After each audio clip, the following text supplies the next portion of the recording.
पूरे देश में इस कानून के खिलाफ, इस बिल के खिलाफ, कानून में इस बिल के खिलाफ एक गुस्सा है, क्योंकि ये जो बिल मोदी हुकूमत लाई है ये आर्टिकल 25, 26 और 29 का वायलेशन करता है। राइट टू इक्वालिटी आर्टिकल 14 का वायलेशन करता है। और ये बिल लाया गया है, इसका मकसद एक ही है कि मुसलमानों से उनकी वक्फ की प्रॉपर्टीज़ को छीन लिया जाए। और इस तरह का कोई बिल हिंदू एंडोमेंट के बारे में या गुरुद्वारा प्रबंधक कमेटी के बारे में या फिर ईसाइयों के बारे में नहीं लाया जाता, सिर्फ मुसलमानों के लाकर। इसका मकसद एक ही है कि भारत के मुसलमानों की जो वक्फ की प्रॉपर्टीज़ है, जिसको सरकारी प्रॉपर्टी नहीं है, गवर्नमेंट प्रॉपर्टी नहीं है, वो एक प्राइवेट प्रॉपर्टी है, जिसको मुस्लिम समाज के हमारे बुजुर्गों ने अल्लाह के नाम पर इसको वक्फ किया है, चैरिटी के लिए, विडोज़ के लिए, कुरान की तालीम के लिए, कब्रस्तानों को दिया। तो ये सब चीज़ें मोदी सरकार इसको ख़त्म करने के लिए इस तरह के बिल को लाया है।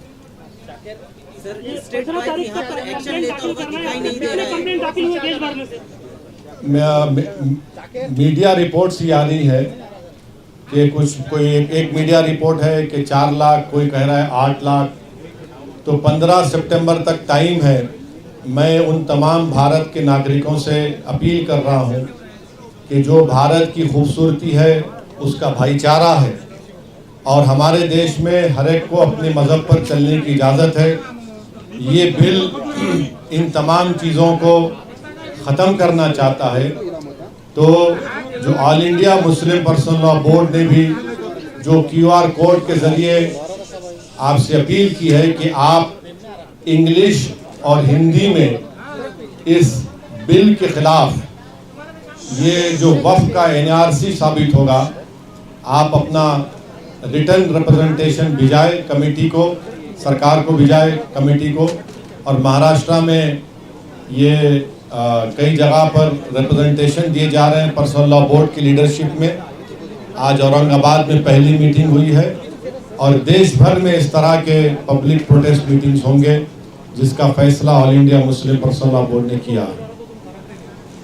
इस कानून में ये बात आपको समझना है कि लिमिटेशन का जो कानून है, आप वक्फ प्रॉपर्टी से निकाल दे रहे हैं।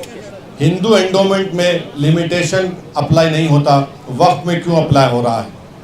हिंदू एंडोमेंट बोर्ड में और NGT हो या रेलवेज क्लेमेंट ट्रिब्यूनल, ऐसे 14 ट्रिब्यूनल्स है जहां पर उनके फैसले को फाइनल माना जाता है। और बीजेपी झूठ बोल रही है कि ट्रिब्यूनल के डिसीजन के बाद कोर्ट्स को नहीं जा सकते। आप रिवीजन पिटीशन डालते हाई कोर्ट में और फिर सुप्रीम कोर्ट जा सकते हैं। इस कानून में आप वक्फ बाय यूज़र ख़त्म करना चाह रहे हैं, मगर सेक्शन 123 ऑफ प्रॉपर्टी एक्ट में आप ट्रांसफ़र ऑफ प्रॉपर्टी और अलाउज कर रहे हैं। वक्फ बाय यूज़र क्यों निकालना चाह रहे हैं? क्योंकि मोदी ये बोल रहे हैं कि 200 साल पुराने कागज़ लेकर आओ, और कागज़ नहीं निकलेगा तो वो उस प्रॉपर्टीज़ को कब्जा करना चाहते हैं।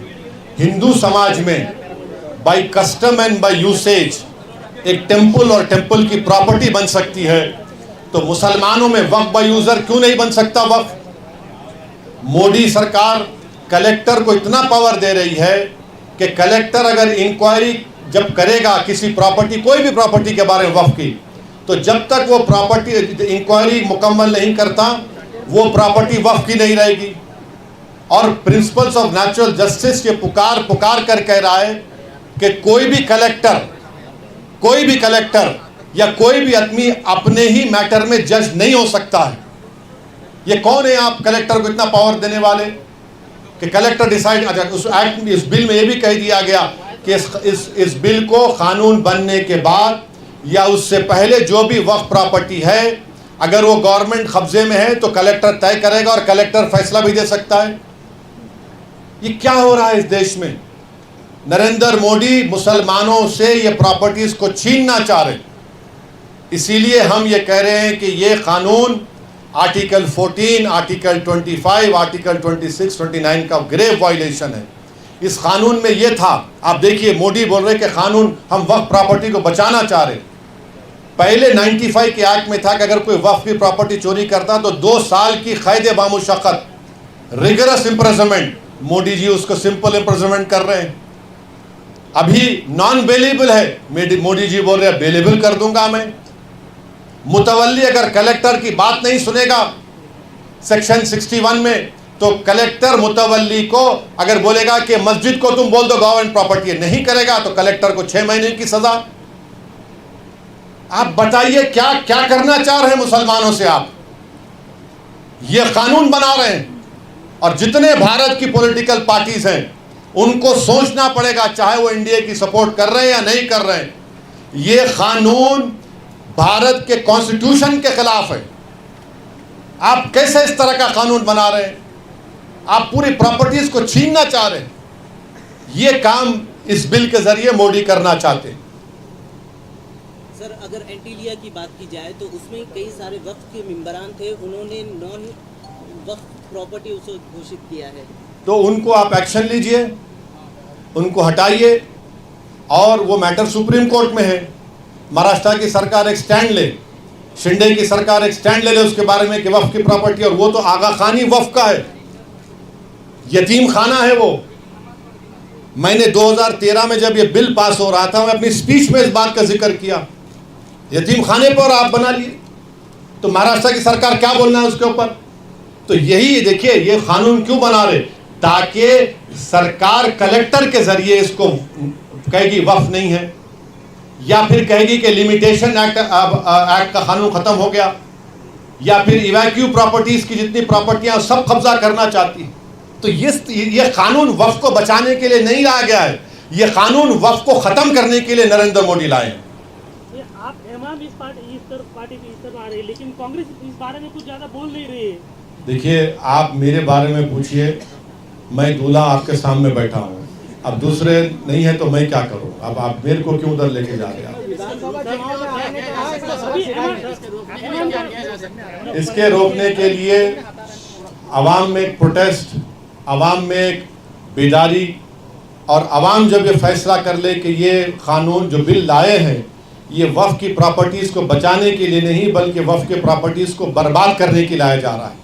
ये आप बताइए, कोई किसी कानून में कोई कहता है हिंदू धर्म में या सिख धर्म में या जैन धर्म में कि उसको 5 साल हिंदू, सिख और जैन होना पड़ेगा तभी वो दान दे सकता है?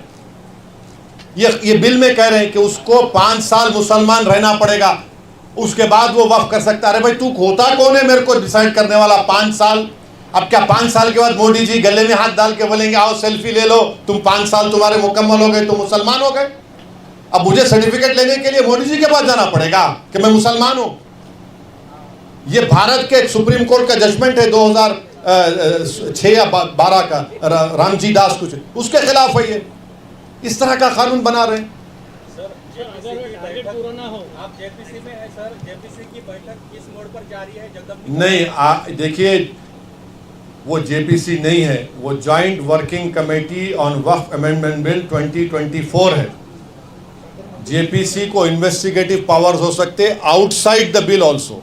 ये वर्किंग कमेटी खाली बिल के ऊपर है, और उस वर्किंग कमेटी में क्या हो रहा है हम पब्लिकली नहीं बोल सकते, कोई भी नहीं बोल सकता, क्योंकि पार्लियामेंट के रूल्स हैं, वो कॉन्फिडेंशियल होता है। जब भी जो होगा, रिपोर्ट होगा, नहीं होगा, जब उस पर बात हो सकती है, अभी नहीं हो सकता। हाँ, कहाँ पे? अरे भाई, अभी देखिए अंदर कमेटी में क्या हो रहा वो नहीं बोल सकते हम। सर,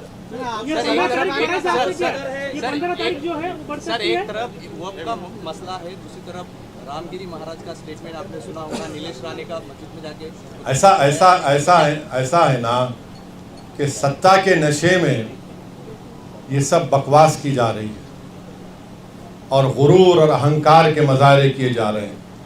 एक बात याद रखिए, आसमान की तरफ देखकर कोई थूकेगा ना तो थूक तुम्हारे नापाक चेहरे पे गिरेगा, आसमान पर नहीं जाता है।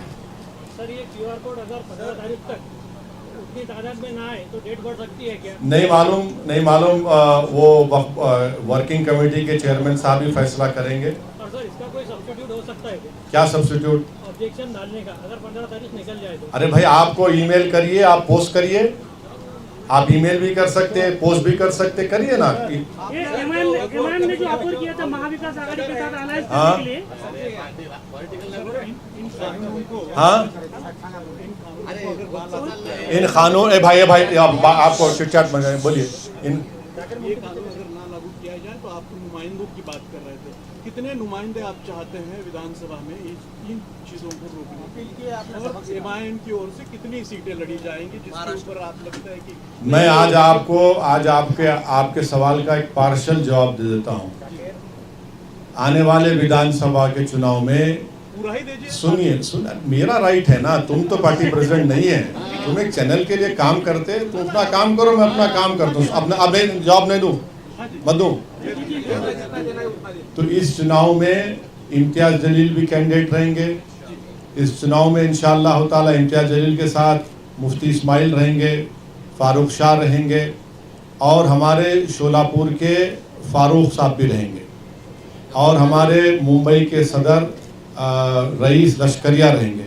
तो तुम्हारे को ये 5 नाम दे दिया मैं, ये तो कैंडिडेट रहेंगे हमारे, क्योंकि 2 तो एमएलए हैं, एक मालेगांव से और एक हमारे धुलिया से, तो ये तो रहेंगे। अब और कितने कैंडिडेट रहेंगे नहीं रहेंगे अभी थोड़ा टाइम लगेगा, देखते हैं। जिस तरह से देश हाँ। जिस तरह से पूरे देश में आघाड़ी के साथ जो प्रपोजल दिया था, देखिए इम्तियाज जलील साहब महाराष्ट्र के मेरे अध्यक्ष हैं। उन्होंने ये ऑफ़र दिया है, उन्होंने कहा है कि हमसे बातचीत करो, और मेरे ख्याल से कोई बातचीत एक जगह पे अनऑफिशियली भी हुई। अब उनको तय करना है। अब सुनिए, अब क्रॉस क्वेश्चन मत करिए, हम तो बोल चुके, हमारा स्टैंड क्लियर कर चुके हैं, ये उनको तय करना है। अब ये आपको मैं बोल दिया ना, मैं आपका जवाब पार्शली दे चुका हूँ, मैं आपको पार्शली जवाब दे चुका हूँ। हाँ, कांग्रेस के साथ हुई मीटिंग या एनसीपी के साथ हुई या शिवसेना के साथ हुई, इसके साथ इम्तियाज जलील सर की मीटिंग हुई जो अभी उनके साथ जाने की नहीं, मीटिंग हुई नहीं हुई, किधर हुई, कहाँ पे हुई, तुम्हारे घर में हुई या मेरे घर में हुई, अब फिर वो सब क्यों बोलना? तुम्हारे को जो जितना हमको बोलना है उतना ही बोलेंगे ना। हाँ, नहीं तुम्हारे घर को आते हैं। हाँ, हो गया, चलो अब दूसरे बात करो, दूसरा सवाल करो, हो गया, बस जवाब दे दिया आपको। और बोलिए सर, जिस तरह से पूरे मुल्क में मुसलमानों को टारगेट किया जा रहा है, एक तरह से मुसलमान खुद को असुरक्षित समझता है, तो क्या मोदी हुकूमत सबका साथ सबका विकास यही दिखाई दे रहा है? वो सबका साथ सबका विकास सबका विश्वास एक धोखा है, सब फ्रॉड है, वो कुछ नहीं है। सब आप देखिए, बुलडोजर से घरों को तोड़ दे रहे हैं। जहाँ पर उत्तर प्रदेश में, महाराष्ट्र में, मध्य प्रदेश में हाजी रिजवान, हाजी शहजाद घर को तोड़ दिए। वही एक सुभान खान हरियाणा का, खम्मम तेलंगाना में है, मेवाती मुसलमान है, लेबरर है, 70% हैंडीकैप है। सुभान खान बुलडोजर चला के ये अपने जेवीसी को चलाकर 9 लोगों की जान बचा कर लाया। ये मोदी के बुलडोजर में और सुभान खान के बुलडोजर में फर्क है। हम जान बचाने के लिए इस्तेमाल करते, वो जानों को बर्बाद करने के लिए इस्तेमाल करते हैं। जिस तरह सुप्रीम कोर्ट हाँ, देखिए मीडिया में सुन तो लीजिए, आप बोल दिए ना।